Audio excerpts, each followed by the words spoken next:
है आपका हमारे यूट्यूब चैनल में and T N at J R F first paper we are discussing about teaching aptitude. हम यहाँ पे शिक्षण अभिक्षमता के बारे में बात कर रहे हैं। पार्ट 11 है। यहाँ पे भी 15 questions most important common questions रहेंगे जो बाइलिंगुअल हैं, हिंदी और अंग्रेजी दोनों ही भाषाओं में हैं। तो हमारे चैनल को आप व्हाट्सअप, फेसबुक, टेलीग्राम के थ्रू भी कम्युनिकेट कर सकते हैं। तो हम बात करते हैं आज के जो सिलेबस में, आज के जो टॉपिक में कौन कौन से क्वेश्चंस हैं उन पर डिस्कशन करते हैं। सबसे पहले हम बात करेंगे यहाँ पे दृश्य श्रव्य सामग्री अपना प्रभाव छोड़ती है। It means audio visual material leaves its effect because.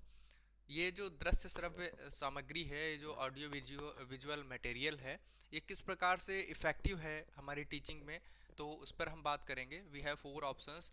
प्रत्यक्ष ज्ञान पर आधारित, it means based on direct knowledge. B option attractive and curious, आकर्षक और उत्सुकता प्रधान है। And C option is that वैज्ञानिक सिद्धांत का अनुपालन करती है, follows the scientific principle. And fourth one is all of the above. तो यहाँ पे देखते हैं सही उत्तर कौन सा है। What is the right answer for this question? D option is the right answer. मित्रों, अगर हम बात करें तो बेस्ड ऑन डायरेक्ट नॉलेज, ठीक है, जो दृश्य श्रव्य सामग्री है, जो ऑडियो विजुअल कॉन्सेप्ट है, ये जो मटेरियल का कॉन्सेप्ट है, वो सीधे सीधे हमारे बेस्ड ऑन डायरेक्ट नॉलेज पे बेस्ड रहता है। अट्रैक्टिव और क्यूरियस तो होता ही है। अट्रैक्टिव और क्यूरियस इसलिए होता है क्योंकि उससे हमें जो हमारा जो शिक्षण का कार्य होता है वो और भी प्रभावी होता है। अध्यापक को और शिक्षक के जो शिक्षक और जो छात्र है उसके बीच में जो कम्युनिकेशन की जो लेवल है उसको इंक्रीज करता है। वैज्ञानिक सिद्धांत का अनुपालन करता है, जैसे जो भी हम देखते हैं, सुनते हैं, तो उससे हमारा अधिगम का जो स्तर है वह बढ़ता है। हमारी जो लर्निंग प्रोसेस है वो और भी शार्प होती है। तो यहाँ पे चारों ऑप्शन सही होंगे, तीनों ऑप्शन सही होंगे। देखते हैं अगला क्वेश्चन। सेकंड नंबर क्वेश्चन है एजुसेट क्या है। ये एजुसेट क्या है, इस पर हम बात करेंगे। ये भी बहुत इंपॉर्टेंट है, परीक्षाओं में पूछा गया है। ये शिक्षण उपग्रह है, टीचिंग सैटेलाइट है। शिक्षण दूरदर्शन है, टीचिंग टेलीविजन है। सी ऑप्शन शिक्षण तकनीकी है, टीचिंग टेक्नोलॉजी है। या फिर डी ऑप्शन शिक्षण युक्ति, टीचिंग डिवाइस है। हम देखते हैं इसमें कौन सा ऑप्शन सही होगा जो इजूसेट के बारे में होगा। तो इजूसेट के बारे में जो ऑप्शन सही है वो हम देखते हैं यहाँ पे, वो है ए ऑप्शन शिक्षण उपग्रह है। जो इजूसेट है वो क्या है? टीचिंग सैटेलाइट है। थर्ड नंबर क्वेश्चन देखते हैं। यहाँ पे आरसीईएम मेथड के बारे में बात करेंगे, बहुत इंपॉर्टेंट है। According to the regional college of education Mysore RCEM the correct classification of cognitive purpose is.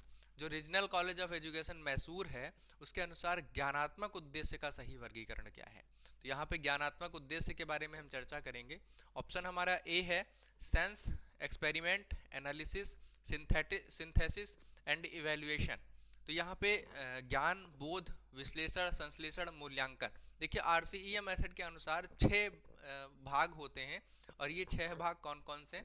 ज्ञान, बोध, प्रयोग, विश्लेषण, संश्लेषण, मूल्यांकन जैसे होंगे। तो इन्हीं 4 में से हमको इन्हीं 4 में से ऑप्शन सेलेक्ट करना है कि कौन कौन से हैं और उनका सही क्रम क्या है। बी ऑप्शन ज्ञान, बोध, प्रयोग, सृजनात्मकता यानी sense experiment prolific.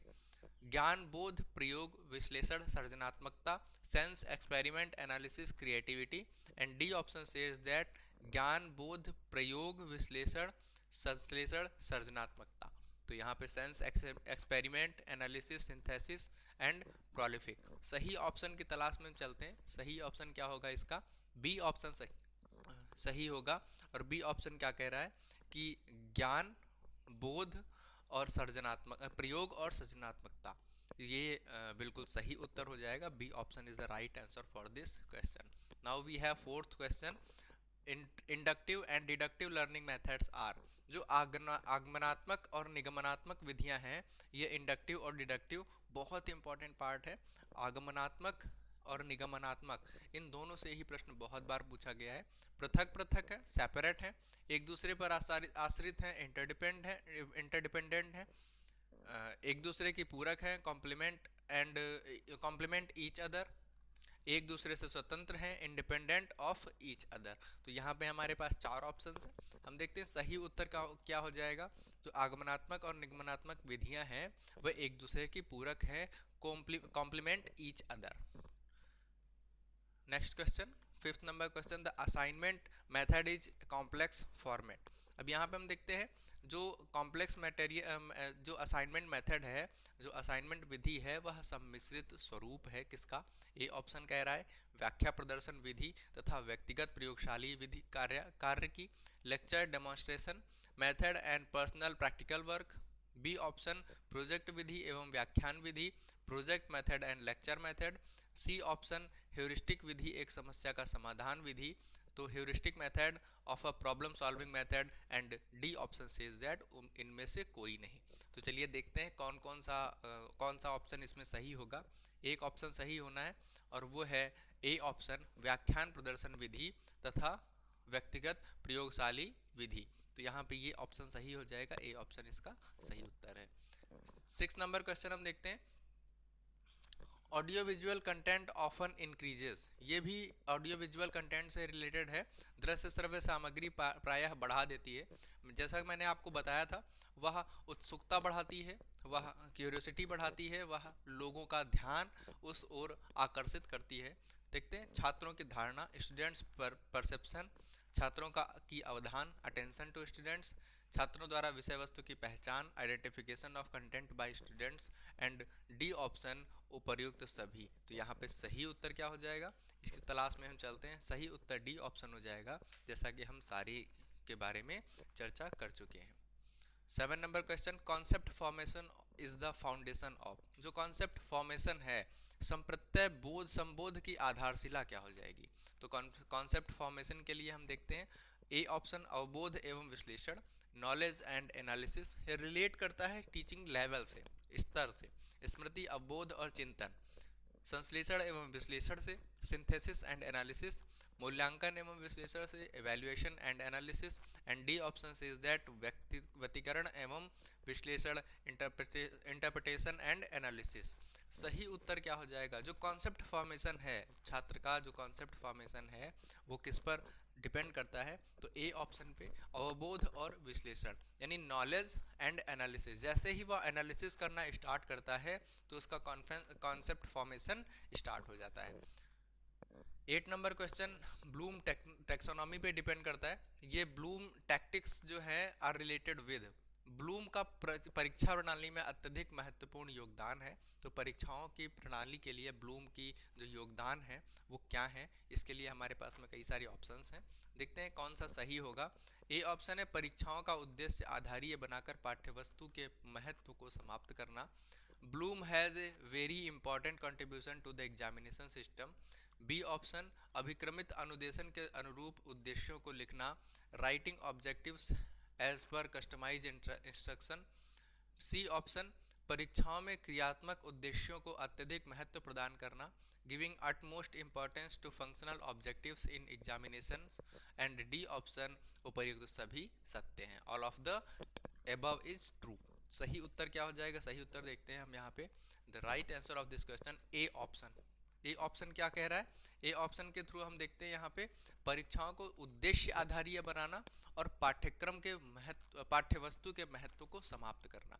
At that time in the examination hall, जो हमारी जो एग्जामिनेशन सिस्टम में जो हमारे पास में बुक है या पाठ्यवस्तु है उसका जो महत्व है वह समाप्त कर देना और उनको उनके अधिगम का परीक्षण करना, मूल्यांकन करना। तो ये ऑप्शन सही हो जाएगा। 9 number, fault is attributed to lecture method.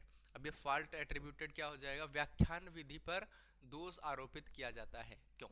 देखिए व्याख्यान विधि जो है, लेक्चर मेथड पे जो दोष आप दिए जाते हैं उनके कारण क्या है? बहुत इंपॉर्टेंट है, कई बार पूछा गया है। लैक ऑफ साइंटिफिक एप्टीट्यूड, वैज्ञानिक अभिवृत्ति का अभाव, रिटेलिएशन फॉर लर्निंग थ्योरी, करके सीखने के सिद्धांत का प्रतिकार, वन वे लर्निंग, एक मार्गीय शिक्षण क्रिया, और उपर्युक्त सभी, ऑल ऑफ द एबव। तो हम देखते हैं यहाँ पे सही उत्तर क्या हो जाएगा। सही उत्तर हमारे पास में जो ऑप्शंस हैं उनमें डी ऑप्शन है। जो ये व्याख्यान विधि है इसके माध्यम से अगर हम बात करें तो वह लैक ऑफ साइंटिफिक एप्टीट्यूड भी है, रिलेशन फॉर लर्निंग थ्योरी भी है और वन वे लर्निंग है, फिर भी वह बहुचर्चित विधि है। तो व्याख्यान विधि के ये सारे ही दोष सिद्ध होते हैं। फिर हम देखते हैं अगले प्रश्न पर चलते हैं। 10 नंबर क्वेश्चन। मित्रों, अगर हम बात करें तो टीचिंग एप्टीट्यूड में हम 11 सेट प्रोवाइड कर चुके हैं आपको। तो अगर 15 के हिसाब से देखे जाएं तो हमारे पास में 165 क्वेश्चंस पे हम डिस्कशन कर चुके हैं। तो ये सारे क्वेश्चंस जो हैं आपके लिए बहुत महत्वपूर्ण रहेंगे। हम लास्ट सेट और लास्ट क्वेश्चंस डिस्कस कर रहे हैं। तो जो भी आपको पीडीएफ चाहिए होंगे इससे रिलेटेड, तो पीडीएफ के लिए हमने एक कॉन्टैक्ट नंबर प्रोवाइड किया है। You can get PDF from this contact number. So now you are need to registration. अगर आप हमारे चैनल पर रजिस्ट्रेशन कराते हैं तो हम आपको पीडीएफ भी उपलब्ध कराएंगे। चलिए बात करते हैं 10 नंबर क्वेश्चन पे। 10 नंबर क्वेश्चन है, 10 नंबर क्वेश्चन में है which factors has the modern psychologist thought to be responsible for emotional development. आधुनिक मनोवैज्ञानिक ने कौन कौन से कारकों को संवेगात्मक विकास के लिए उत्तरदायी माना है। हमारे पास में 4 ऑप्शंस हैं। परिपक्वता एवं आर्थिक स्थिति, maturity and economic status.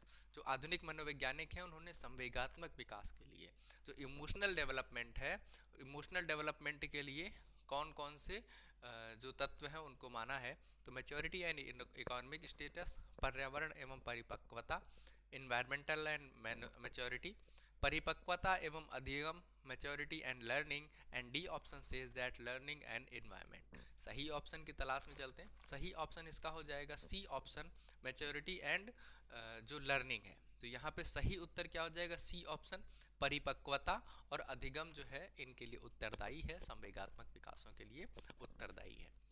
11 number question है, learning objectives of cognitive field are. ज्ञानात्मक क्षेत्र के शिक्षण उद्देश्य हैं।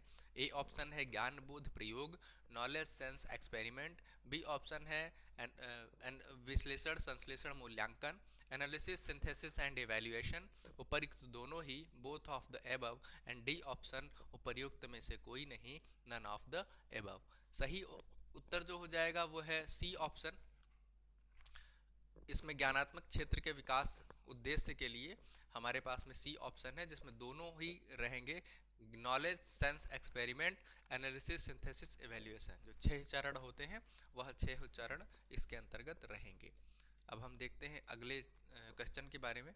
जो अगला क्वेश्चन है वो 12 नंबर क्वेश्चन है, the importance of motivation in classroom teaching. बहुत इंपॉर्टेंट पार्ट है मोटिवेशन, अभिप्रेरणा जो है वो टीचिंग का बहुत अच्छा कॉन्सेप्ट है। अभिप्रेरणा का महत्व क्या होता है हम बात करते हैं।